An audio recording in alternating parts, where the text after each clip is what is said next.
Hey, everybody, welcome to the show today. Excited to have Alan Williams back with us today from Etta Hills Farm. I've been announcing the past few weeks about a big conference, inaugural conference at Etta Hills. Would love for y'all to join us there in October. We'll talk about that conference here in a minute.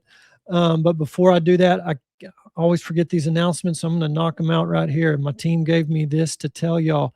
For Texas residents, and I'm sorry about the non-Texans for right now, but we're working on non-Texan options too. But for Texas residents who are members of our wellness community online, Texas telehealth is coming soon in September is what we're targeting for. So look for the exact date coming soon. But guys, the goal of Texas telehealth, if you're in the wellness program, you're learning how to get to the root of your disease, your chronic disease, and reverse it. But what we've seen is some of our clients actually need help with deprescribing. Their doctors won't or don't know how to deprescribe, to bring them off the medications and treat acute illness. You know, as you steward your health, your internal terrain gets strong, your immune system gets strong, and COVID and flu and measles and whatever germ can be dealt with, no problem. Of course, we have home remedies page on your, if you're a wellness member, you have access to our home remedies, over-the-counter things for these different illnesses. But there's an occasion where you might need a doctor who will actually prescribe ivermectin or whatever else you need in an acute illness. For the measles, budesonide nebulized worked great for the respiratory component of that measles outbreak last year. So the Veritas medical practitioners are available through telehealth. You can self-book through the website once we launch this, make it very convenient, very easy when you do need that extra level of support. Now, for those outside of Texas, we're working on getting licensed in other states, so stay tuned for that. We're really excited about that option for our wellness members who need that in Texas. Next announcement, the 90-day reset. We've got 8 more slots available that'll launch in September. We just launched our 18 in August. Now we have more availability on our Wellness Navigator schedule for August. So if you've got a chronic disease, you're ready to commit, you want weekly visits, a blood test pre and post 90 days to see how much you can change in 90 days. You want to reverse your diabetes in 90 days, your hypertension, your IBS. This will greatly increase your odds of being able to do that. We have lots of testimonies. Check out the testimony page for that. But the 90-day reset, 8 slots for starting in September. Check out the link in the show notes. Last thing is, pretty quickly, we're going to have open enrollment coming for insurance every year in the fall into the new year. We hear open enrollment, my insurance rates are going through the roof. And I just want to encourage you, and it kind of goes to the 90-day and the telehealth announcements. If you reverse your chronic disease and you shouldn't need a doctor, you're in the wellness program to learn how to not need a doctor, then potentially you don't need health insurance, especially health insurance that keeps costing you more and more and more every year. $1,500 is what mine was going up to years ago. And I'm paying $500 a month for a health share, Christian Health Share Ministries, and there's a lot of them. Our Christian Health Share ministry, it's $500 a month that I share. Rarely, if ever. I think we had a broken arm a few years ago. One of the kiddos broke his arm. We needed a little extra care at urgent care, and that's it. It got shared. It's great. It's a great option, especially for those that are healthy and for those that are believers in stewarding their finances as well as stewarding their health, and it's a way to share with other believers. So I would strongly encourage you to combine your Veritas Wellness membership, reversing your chronic disease, do the 90-day reset to reverse your disease, and then kick that expensive health insurance to the curb. We're trying to create a parallel economy, a parallel society and culture in the kingdom where we love our neighbor and we learn how to listen to God and trust him and steward all the resources, financial, health, and as we're going to talk about today, agriculture and agriculture education. You know, my wife actually volunteered at a little homeschool co-op we're a part of to be the ag teacher this year.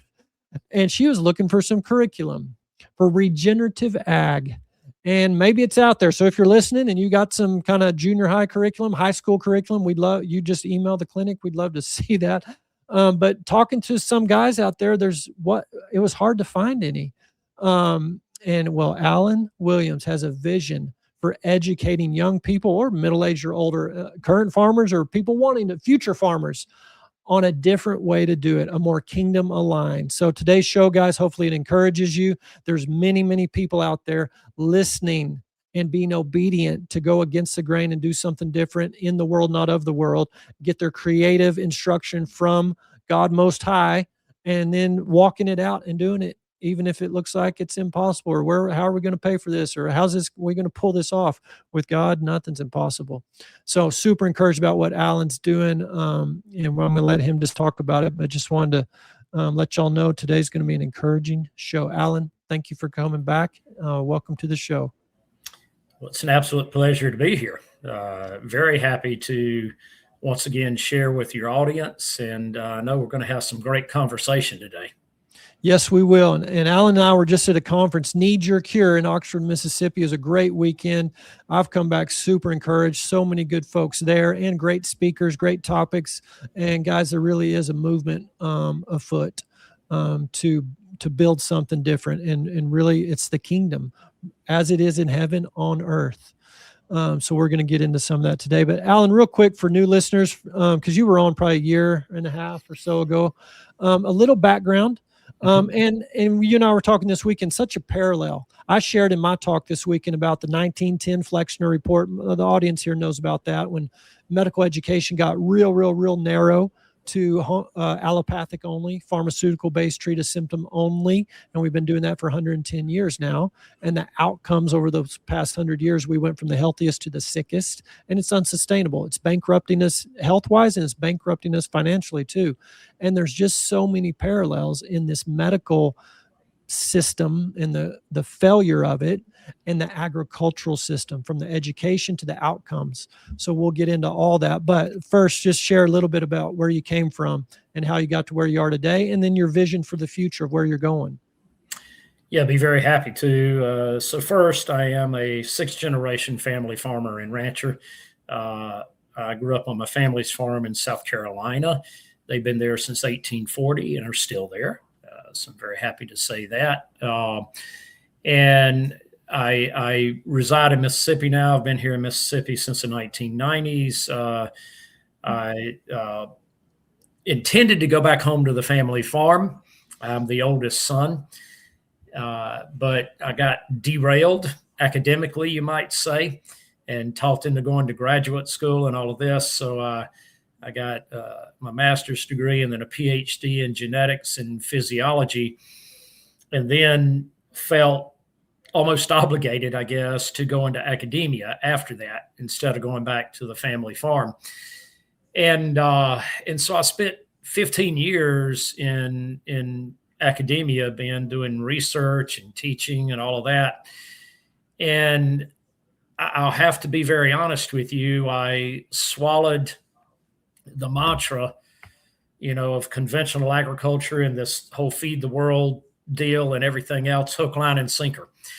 And so I became very, very just dove in headfirst into that conventional ag system, believing that was the only way that as the population of the world grew, that we were truly going to be able to, to meet everybody's needs in terms of the production of food. But slowly over time, I began to realize that what we were doing was not really making a difference. And I guess I had to I know I did. I kept going back and thinking about growing up on the family farm, and that it had supported, all of those generations before me. And even through my lifetime, there had always been 4 generations alive on the farm that were supported by the farm. And yet I started seeing that in spite of all the so-called advancements we were making in technology and products and pharmaceuticals and supplements and so on and so forth, it wasn't getting better. The picture on the farm was eroding. Farmers were incurring more debt than ever. The soil was not getting better. It was becoming more and more degraded. Our animals were not getting healthier in reality. Instead, they, just like many people, they were becoming more and more reliant on supplements and pharmaceuticals. And and I began to realize that the vast majority of research that I was involved with and that we were doing was what I now call putting a Band-Aid on a gushing wound. We were always addressing symptoms and never addressing the root cause of the issue. And principally, that was because for the pharmaceutical industry, the supplement industry, the feed industry, the seed industry, the fertilizer, you keep naming them, they make a whole lot more money treating the symptoms than they do with us solving the root cause. So I was 15 years in, a tenured full professor. So in that world, that means you sort of got it made. I can't be fired unless I do something really stupid. I've got all the benefits, the retirement, everything else. But I began to heavily question, what was I doing? And I became convicted. There's no other way to say it. I became convicted, and I knew at that point I had a decision to make. And that decision was either I continue to stay in the university system in academia and do business as usual and just accept that, or I leave. And of course, leaving meant I left that tenure, that security. I leave all of that behind. A very, very difficult decision at the time, I'll have to confess. A lot of doubt, but ultimately I made the decision to resign and go back into farming and ranching full time, and then into what we're doing today, a lot of advisory, a lot of consulting, and all of that. And that was 26 years ago now that I left the university.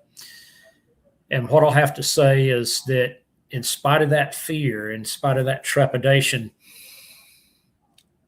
we have never gone hungry once. I have not ever not been able to pay my bills, and even though we rarely have advertised or anything like that, God has always placed the work in front of us. And he's continuing to do that, and to this very day. And so here we are 26 years later, and we have been so very blessed to be able to have worked in all 50 U.S. states, 45 plus countries around the world on 6 different continents. And that impact continues to grow. And we have been able to impact thousands upon thousands of farming families and their quality of life. And we have been able to impact more than 50 million acres now for the better, transition into regenerative agriculture and regenerative food. And to me, there's no better work that you can do with your life. To see lives changed, to see farms transformed, to know that we are now able to put truly good, nutrient-dense, phytonutrient-rich food into people's mouths on a day in, day out basis is, the very best thing that I can do with my life. And so along the way, I was a founder of Understanding Ag and the Soil Health Academy, and now our newest venture, Libertas Land. And we can talk about this later, but we are also getting ready, Ben, to launch Libertas University. So the first ever regenerative program university focused on immersion into the principles, the contextual application of the principles of regenerative agriculture and food. So that's where we are now. That's sort of a synopsis of my story. That's amazing. Well, I want to address what sounded like the main question or goal or the motivation, it sounds like, of going that conventional route. What you were told was you got to feed the world. We can't feed the world your great granddad's way. It almost reminds me of in medical, we can't be healthy without doing a whole lot of vaccination starting day of life 1. And that's what I believed for a long time, till I went back and read Suzanne Humphrey's book, Dissolving Illusions. And I saw this graph that I showed at the conference, a 99% drop in infant mortality from 1900 to 1950, pre-vaccines coming out. Just that one graph got my mind to open and go, whoa, I thought we had to do vaccines to prevent infant mortality, but something happened to drop infant mortality 99% before vaccines ever rolled on the scene. So just it opened my mind to the possibility that what I was told wasn't true. So when it comes to feeding the world, because that's probably the number one thing I do here also, and you mentioned it, what's the truth in that? Because maybe to play the devil's advocate, if someone else is here would say, well, yeah, maybe your regenerative stuff is getting healthier soil. Maybe there's ways to stack different economies on that farm now where you're producing lots of different things. So economically, the family can survive and support 2 or 3 generations even maybe. So maybe for that farm, it's better. But what about all the consumers? They're all going to starve if all the farms turn back into mom and pop regenerative and multi-stack enterprises and all that. So what would your answer be to that? So very good question. And back when I was in academia and on faculty at the university, my answer would have been, it's impossible. You can't do it through regenerative agriculture. But now I know very, very differently. And as a matter of fact, my answer now is the complete reverse, that if we continue on our present path of conventional agriculture, that is going to create future famine, pestilence, and disaster. And it already has begun to do that. Okay. It's not that it's going to, we're already edging closer and closer to the precipice of falling off the cliff, in that regard. But let me give you a few very pertinent facts here to back up my contention. Number one, we're already producing enough food in the world right now to feed between 12 and 14 billion people a year. Okay. We already are. So hunger in the world right now, and there is hunger in the world right now, it's not due to the lack of production of food. It is due to socio-political issues, things like that. Okay. The food not getting where it needs to be. That's the problem. And it's also due to food wastage. So as an example, in the U.S. alone, we are wasting more than 133 billion pounds of food a year. Now, we've got 333 million people, men, women, and children in the U.S. So when you divide 133 billion by that 333 million, that means that we are wasting 399 pounds of food for every human being living in the U.S. today. Ben, that 399 pounds of food would feed all of us each year. Just the waste, just what we waste would feed us for the year, much less what we're producing that we actually consume. Okay, so that's fact number one. Globally, we are wasting more than 1 billion tons, not 1 billion pounds, but more than 1 billion tons of food annually. And that amounts to more than $1 trillion worth of food waste a year globally. So we're already way overproducing. Okay. And that flies in the face of everything that people are being told. But here's the second thing. We are seeing, and I live this every day. that I'm on farms and ranches every single day all over the world. And I can tell you what I'm seeing is we are in the midst of a crisis. We have soils that are heavily degraded, not just a little degraded, heavily degraded. We have soils that can't infiltrate and hold water anymore. We have soils that to grow a decent crop requires that everything be purchased and applied over top. Very little is being contributed by the soil biology and the soil fertility itself. So that's what's occurring. We are severely depleting our aquifers, like the Oglala Aquifer and many others, and many of our natural water systems. So that's also what's occurring in conventional agriculture.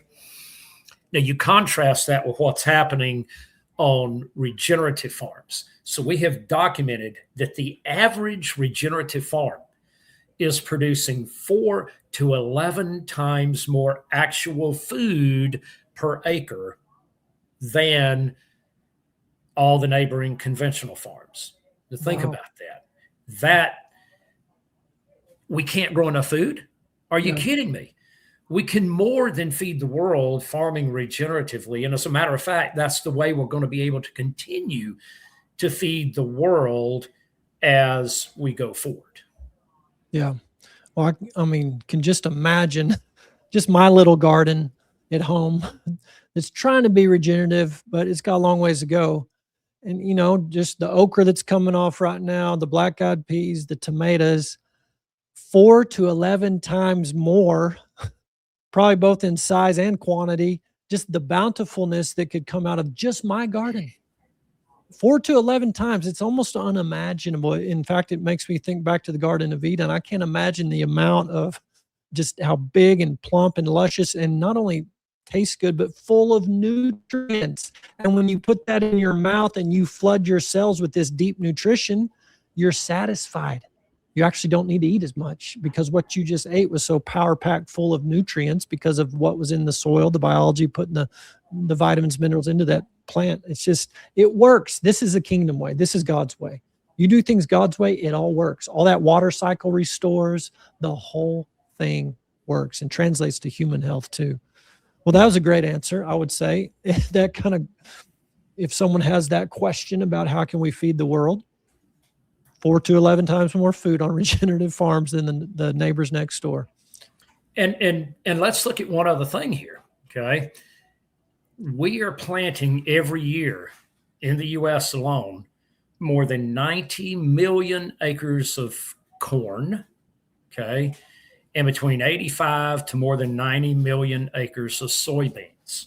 Now, nobody eats field corn and field soybeans. No one sits down to a plate of field corn for dinner or a bowl of field soybeans for breakfast. They're practically inedible. If you tried to eat those, if any of the listeners here today tried to go eat field corn and field soybeans, they would spew them out of their mouth. Okay, those are produced for biofuels, ethanol, biodiesel, all of those types of things, and feedstuffs for livestock, for farmed fish. You know, you keep naming it. That is what all the corn and beans are being produced for, not for human food. So we're talking about almost 200 million acres a year in the U.S. of crops that are being grown that are not feeding humans. Okay. Think about the Corn Belt.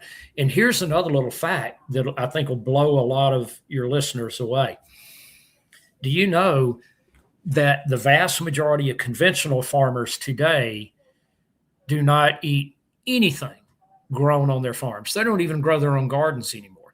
They buy all of their food from the local grocery stores or go to the fast food places or whatever, just like everybody else does. Okay. That's pretty sobering. Yeah, it is. Talk about a need for a revolution. You know, I think we're at a point in history, not only the agricultural system, the medical system, financial system, political system, religious system, all of them, people are waking up to the fact that we are off course. It's all broken and a politician ain't going to fix it. And I'm not saying there's not some good guys and gals in there trying to do something, but it's going to be individuals like yourself in the private world being led by God, the Spirit of God, the Spirit of truth, doing it for the benefit of the people, for God's glory and the benefit of his creation, stewarding the creation like we were originally told to do, Adam in the garden, that this thing is going to get turned around. For those who, I'm talking specifically farmers, and maybe this isn't a great question because you need to see the actual farm, but I'm sure on all these farms you've walked over and looked at and consulted on, there's probably some common themes that come up. I'm a little partial to West Texas farm land being dry land cotton and irrigated cotton. There are some other crops out here, but those are the big ones. If a farmer's listening right now and is interested in learning more, I know you mentioned the university's coming. We want to talk about that for sure. But in your consulting, what are the common, most top 1, 2, or 3 practical, actionable steps that they could be looking at doing? And maybe they do need to call you and have you actually consult with them. But give an idea of what that looks like. Yeah. First and foremost, you can't implement what you don't know, right? And so many farmers out there now have at least heard the term regenerative. They've heard a little bit about this, but they really don't know exactly what it's all about. And many of them don't understand the principles at all and how to contextually apply the principles. And that's really what it's about. The principles are universal. They don't change no matter where we go in the world, but the way you apply them does. You have to apply them contextually according to where your farm is and the conditions that you farm under. So the first thing is you need to begin to educate yourself. And there's a myriad of resources out there. We have been involved in, more than 50 documentaries and films now that are out there and are readily accessible. And they include things like the Roots So Deep docu-series that you can find at rootsodeep.org. They include the Carbon Cowboys series that you can find at carboncowboys.org. We have a brand new series that we're coming out with that people can find on our website at Libertas Land. So libertas-land.com. And we're constantly producing, articles and research and things like that. So, they can certainly visit our website to be able to begin to glean and to learn. But the second thing is that you really need to understand what a regenerative farm looks like. So don't just continue to sequester yourself on your farm, right? Which is what most farmers do.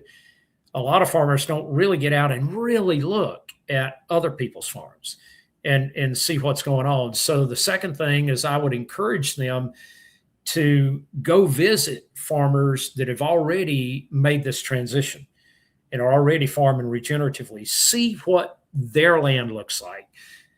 Talk to them about that transition, what they're doing and what their speed bumps were and all of that, what the issues were that they encountered and how they overcame those.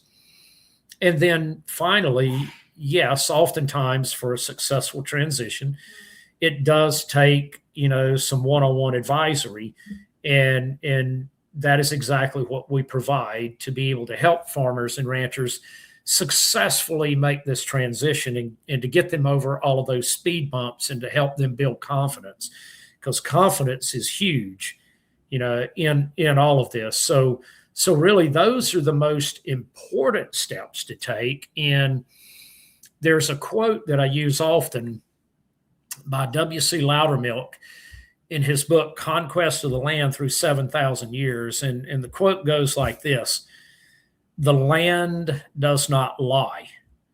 It bears a record of what we write on it, a record that is easy to read by those who understand the simple language of the land." So bottom line is this: our management, the way we manage our farms and ranches, is written on the tapestry of the land. So whenever we step foot on any farm or ranch anywhere in the world, that farmer cannot lie to us about what they've been doing. The moment we look and observe, and especially the moment we stick a shovel in the ground, it reveals everything. You know how when somebody opens their heart, it's completely revealing, right? Yeah. Well, the soil is the heart. The soil is the heart. We have to think of it like that. And when we stick a shovel in the ground, we're opening the heart of the soil. And we are revealing not just the last few years of what has been happening, but decades upon decades of what has been happening in that soil. And so we can show these farmers a few simple tools to get a baseline assessment of exactly where they're at right now, and then help them design a program.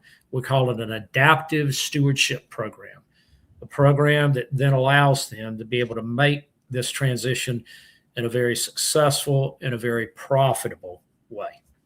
Yeah, that's awesome. And I imagine they could potentially get a lot more jumpstart if they came to the conference that you're hosting at Etta Hills Farms in October. Talk about that a little bit.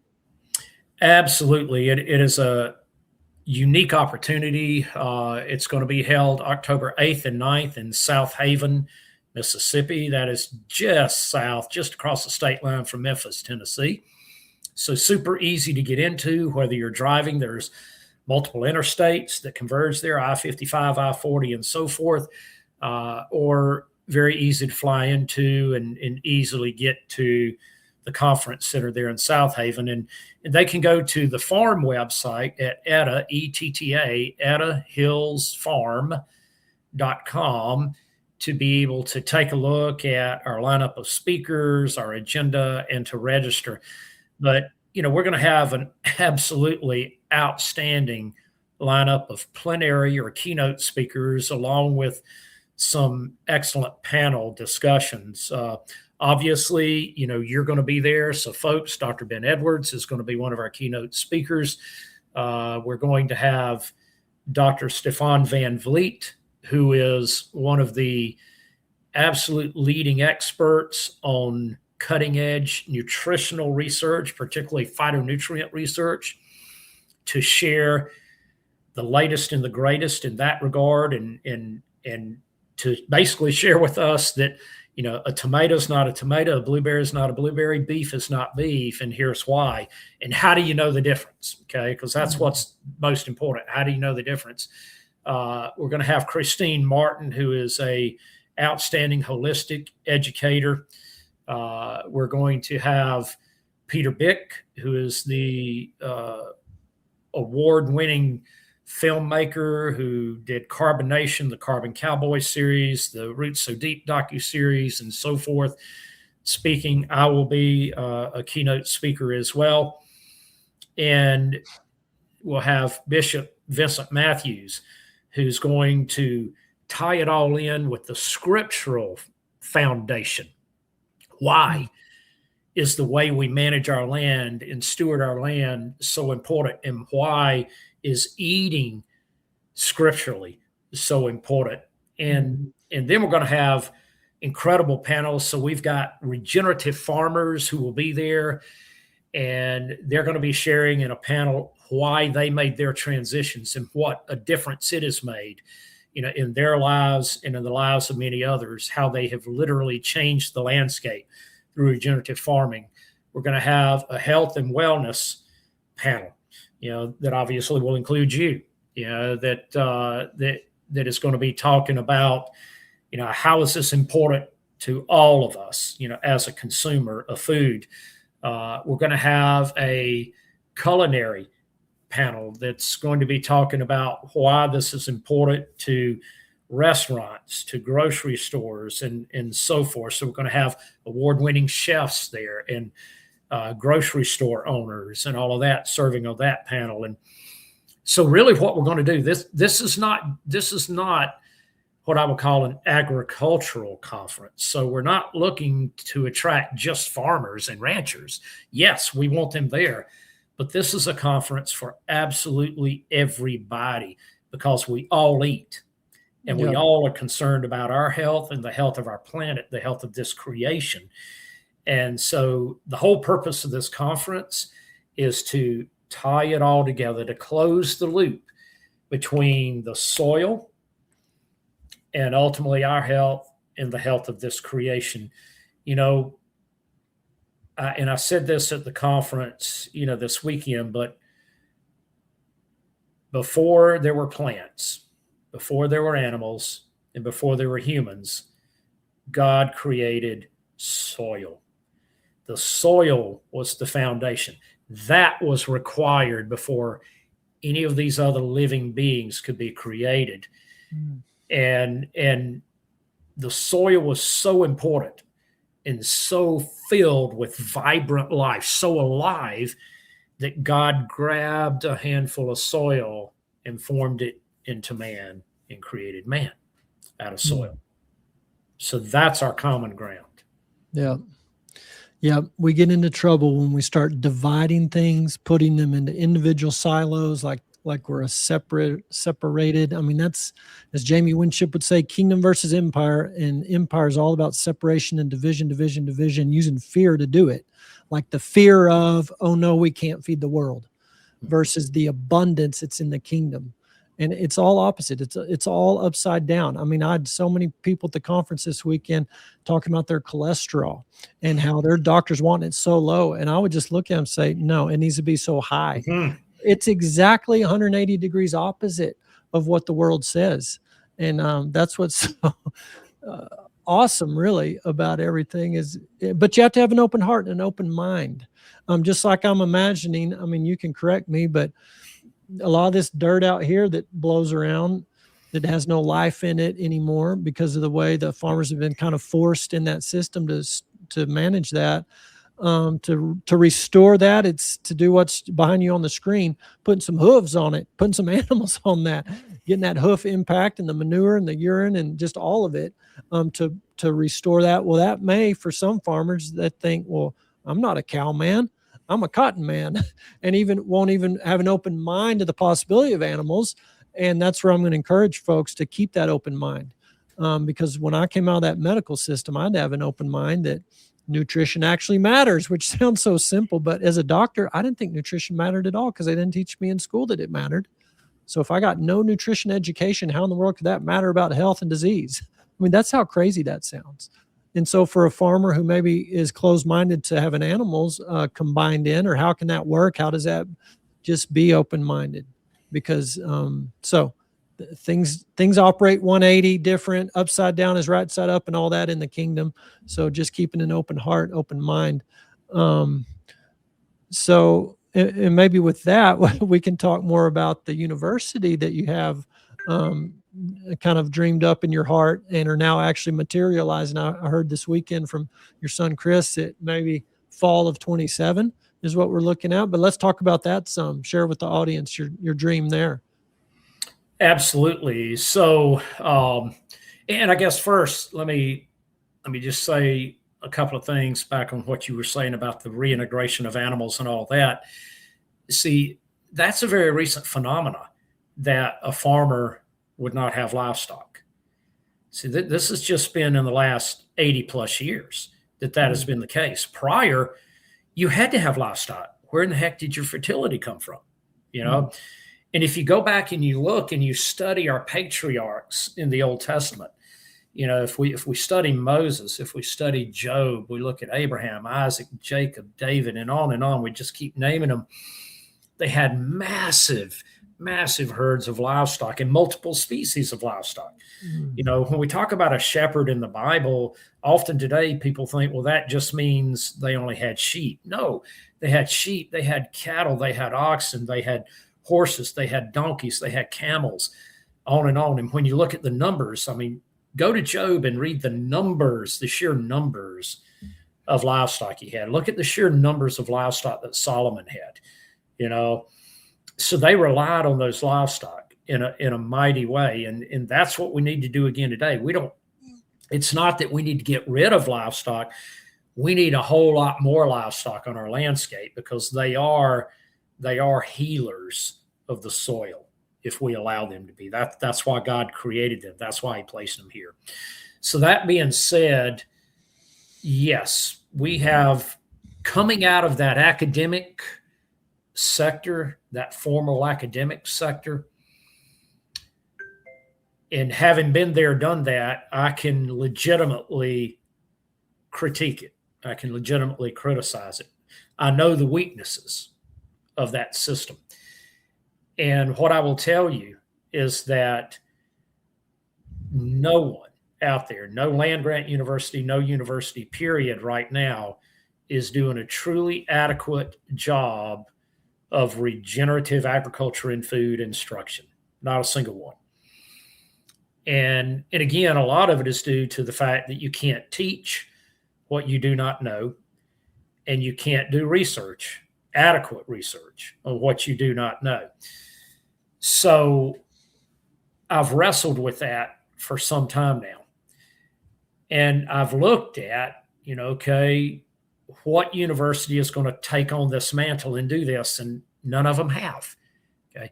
None of them have. So finally, I became convicted that, Alan, why are you not doing that? Why are you and your team not doing that? And I heard that loud and clear, and so now, yes, we have picked up that mantle. And so what we have designed is a comprehensive and immersive curriculum that's also multifaceted. So we've got a curriculum that will immerse people in the principles of regenerative agriculture and the contextual application, the hands-on, boots on the ground application, because you've got to have that. This is not theory only. Okay. You got to put your hands on it.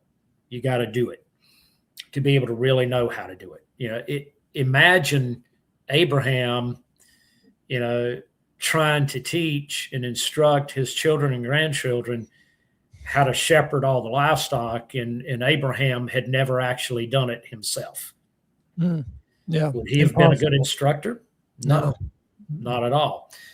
He was able to instruct them because he had boots on the ground knowledge, practical knowledge. So we have assembled a team of world-class faculty. And as you well know, I have also asked you to be a part of this faculty. Okay. So we have assembled a team of world-class faculty that have agreed to be a part of this regenerative university, Libertas University. And yes, we're going to launch in 2027, and we're going to have basically 3 types of students. We will have multiple campuses, both here in the U.S. and in other countries around the world. We're working on campuses in Germany, the UK, Australia, different places where we'll have students in residence. Okay. But we will also have what we call hybrid students. And those will be students that do a lot of their education online, but then they will do internships, in person on our campuses. And then we'll have online students as well. So the 3 different tranches of students. And then in terms of the schools, just like a normal university has a school of agriculture, a school of engineering, a school of business, or whatever, we're going to have multiple schools. So we are going to have, yes, a school of agriculture, quite obviously, because we're going to be training people to be farmers and ranchers and to manage farms and ranches and all of that. But we're also going to have a school of wellness and nutrition, okay? Where if that's what people want to really focus on in their education, once they receive the basic principles, then they can major, so to speak, in that. We're going to have a school of culinary and hospitality arts, but regenerative culinary and hospitality. We're going to have a school of regenerative business. Yeah. So this is going to be a full-fledged university. We already have a number of different key players around the world that are keenly interested in this, including investors. We already have, for instance, Tony Robbins is already very keen on this and has agreed to be a part of this and what we're doing with the regenerative university. And obviously, Tony has a worldwide audience, at his disposal as well, and brings a lot of experience in that regard. So we have a number of key folks and key entities that are all converging to make this a reality. So we'll be taking in our first class that'll start in the fall of 27, and we're just going to go from there. Wow, that sounds amazing. So encouraging and hopeful for the future. And that's really one of the messages I want to get through in the show today and in the last few shows too, is that there are answers and there is hope. Things are happening. We see a lot of negative in the world. We see a lot of A lot of things have been revealed to us, a lot of corruption in all these different institutions. And some people are getting even hopeless that how in the world, where in the world is, who's going to fix this? Some people are putting their hope in the next election. I'm not. And I'm encouraging people to not. That's not where the solution is going to come. The solution is going to be in what Alan just said. There are people God has gifted. He's gifted all of us. We all have giftings and talents. He's called us all and made us all with a unique identity and given us gifts and talents to steward. And there's people with the experience and the know-how and the maturity to be able to do something like Alan Williams is doing, him and his team are doing to pull this off. It's amazing. And of course, it's going to take a team and from investors to faculty to all of it. But that's the beauty of it, is you have people that see the vision, they see the need, and it's going to happen. So that's so cool. Alan, I kind of want to just let you opine or just really you can speak on anything, but with the thought of just trying to encourage the audience, kind of like what I've just been saying, there's just so much negative out there. And what I'm learning more and more is our thoughts. And that's what I talked about partly this past weekend, how impactful our thoughts on our DNA, on our mitochondria, on the water, that we're one big bag of water and our thoughts change the shape of that water. Our thoughts impact, I learned recently from a study, the microbiome in our gut can be completely transformed just from our thinking. Of course, in the negative, if you're stressed, changing the pH and that kills the microbes, but in the positive, restoration of those microbes just by your heart beliefs. And so I think one of the enemy's tactics is to get us to consume, oftentimes through this device right here and scrolling, negative. And as a corporate, all these humans in the earth are in a negative mode in their mindset of, oh no, another corrupt thing. Oh, that's awful and horrible.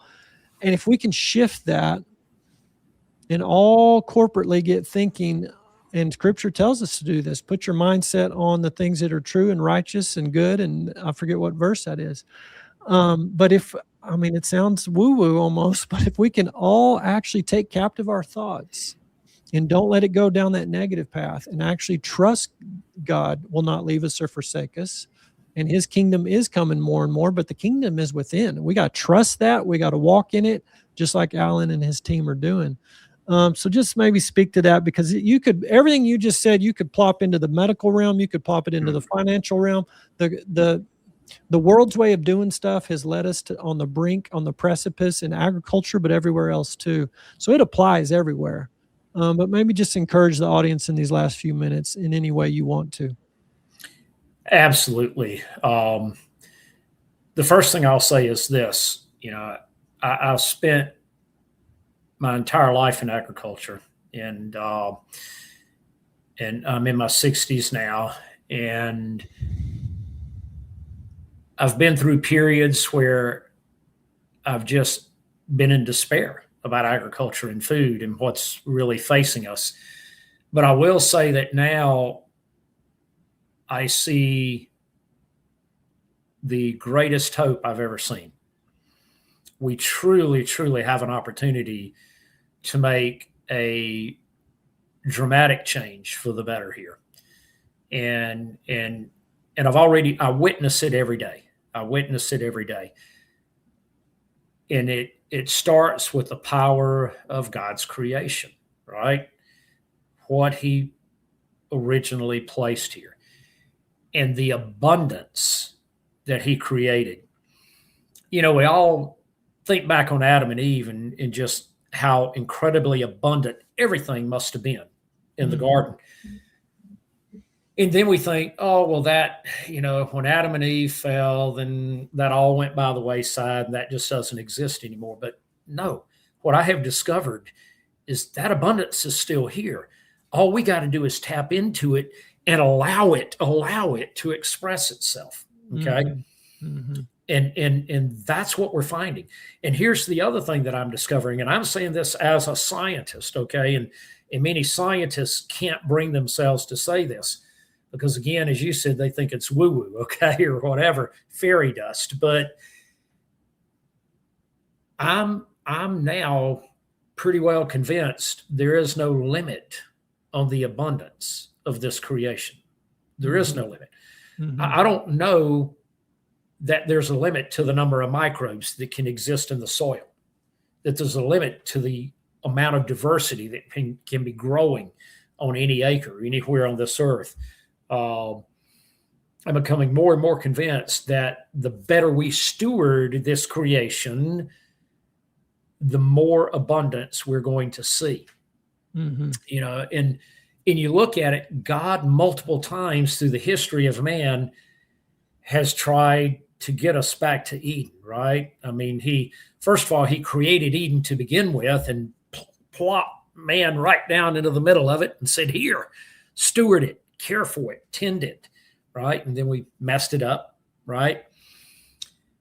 Then he tried again with Noah and his sons after the flood, right? Said, okay, here it is. I cleansed it. Here's a new earth, a new world. Take it, run with it, guys. And then we messed it up again. And then he said to the nation of Israel, I'm going to pull you out of Egypt and I'm going to take you to the promised land. Okay, a land flowing with milk and honey. And if we truly understand what that means, for something to flow with milk and honey, that means that the abundance is absolutely beyond our wildest imagination. Okay. And when he sent the 12 spies in, that is exactly what they saw. This incredible abundance, a bundle of grapes so huge that it took two men to carry it on a pole in between themselves. You know, I mean, I can pick up a bundle of grapes with two fingers today, you know? So why are we doubting God? Why are we doubting the abundance? Why are we doubting his creation? When we stop doubting that and we understand that it is still here, we still have the promised land available to us today. All we got to do is tend to it. We got to care for it. We got to steward it. That to me is the best news out there, you know, and again, what we're seeing every day on our farm and on many other farms that we're working with, that is exactly what is happening.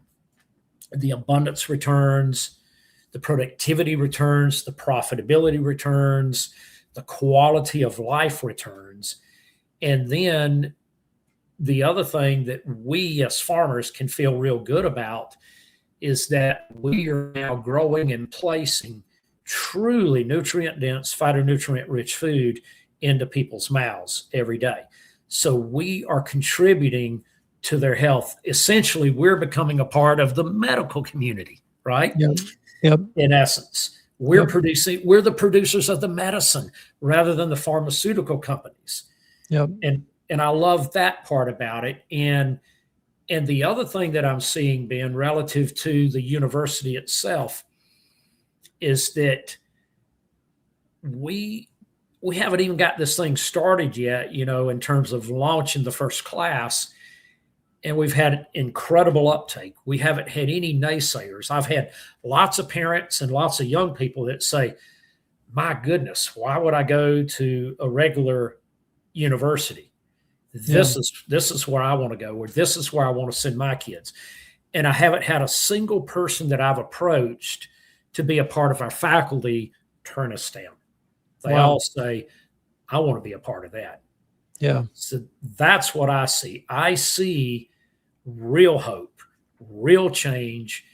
And the other thing that happens here, Ben, that to me is just absolutely phenomenal, is that when we begin to steward his creation like we should, then guess what?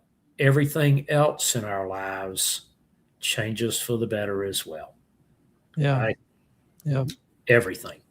It really does start, just like it started with Adam. It started with the stewardship of the garden. That was the foundation for everything else in his life. It's the same with us. And I want to say this as my final thought here. Do not think this is for farmers and ranchers only, folks. For all of you out there that do not farm and ranch. You do something else as a vocation and with your lives. You are not absolved from the responsibility of stewardship of this creation.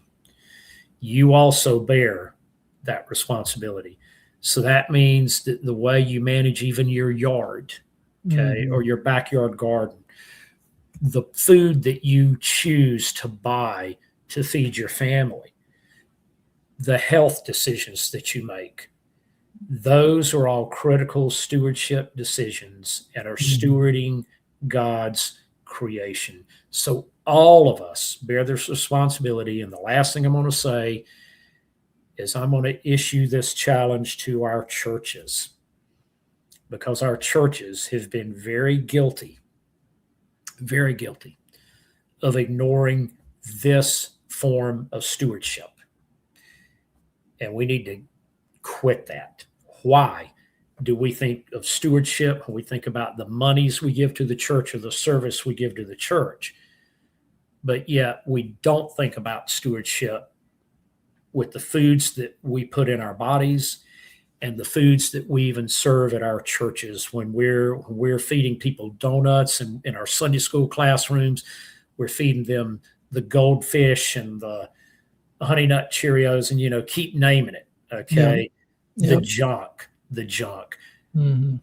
Ben, when we have prayer boards, at church every Sunday, if we had somebody that was having health problems because they were addicted to alcohol or drugs or cigarettes, we would pray for them, but we wouldn't just pray for them. We would also say, brother, sister, you need to get off your drugs, your alcohol, your cigarettes, because that is the crux of your problem. And we can pray for your healing, but if you keep doing that, you're going to go right back to where you were. But yet we see all of these things that are caused by our poor eating habits, right? Yep. And we know that that's what generated that disease, that chronic issue. And we say, well, we're going to pray for your healing, but I'm not going to say a word to you about how you eat. That's your own business. And, brother, I'm not going to bother you with that. Really? Mm-hmm. I think we're wrong in that, Ben. Yeah, I agree. And it's actually a very touchy subject, but I'm glad you brought it up. It's a word that needs to be spoken. It's a heartfelt. I know that's in love that you just said that, and I concur 100%. There were some stories I heard this weekend that I don't think I need to share right now. We're out of time, but just it reinforced what Alan just said. And I want to end it on this too, and mainly because this AI data center thing is just so in the news, and I know it is a big deal in the water consumption in that thing. This isn't to defend those AI centers at all. I mean, I think they're being put up for nefarious reasons to control us all. That's another conversation for another day.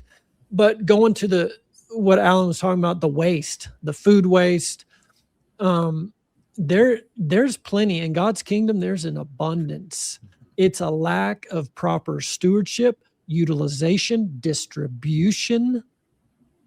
It's that simple. We've got to rethink how we distribute stuff, how we utilize stuff, how we take care of stuff, how we don't waste stuff, and just how we produce things. That's where it's all at. I mean, all that water that's running off this cotton field out here, that's because it's not regenerated and can't hold the water, and it runs off into the ditch and it runs somewhere. It's running off somewhere, but it's still in the overall scheme of the environment. It's either down in the Gulf of Mexico or it's somewhere, but it's not being utilized and distributed properly because those water cycles have broken, because we don't have roots in the ground, and we don't have the biology, and we don't have the water cycle going. We don't have the clouds, and we don't have the humidity, and we don't have all the things. But all that can come back, and it can come back quick when you ask God about it. What do you want me to know? What do you want me to do? Boom, he'll reveal it and he'll show it.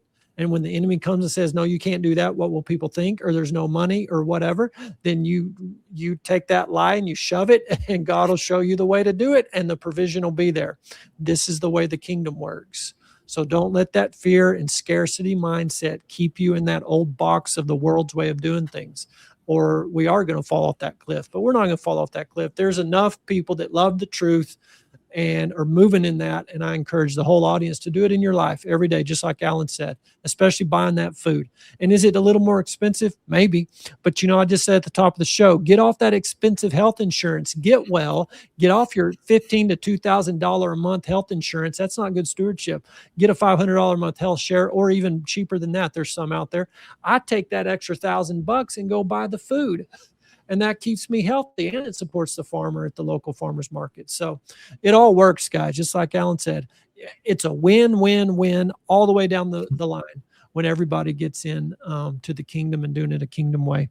All right, Alan, last thing real quick. Just want to tell everybody again about the conference, ETTA, ETTA, ETTA, hillsfarm.com. You can go there and scroll down to events and click on that, get your tickets. What was that date, Alan? October 8th and 9th, is it? October 8th and 9th. And again, this is for absolutely everybody. So it's where we can unite farmers and ranchers with the consumer. It's where we all can interact together. And that's pretty rare at a conference, that we can get everybody together and interact together. So we want to see you there. Yes, sir. I'd encourage y'all to go.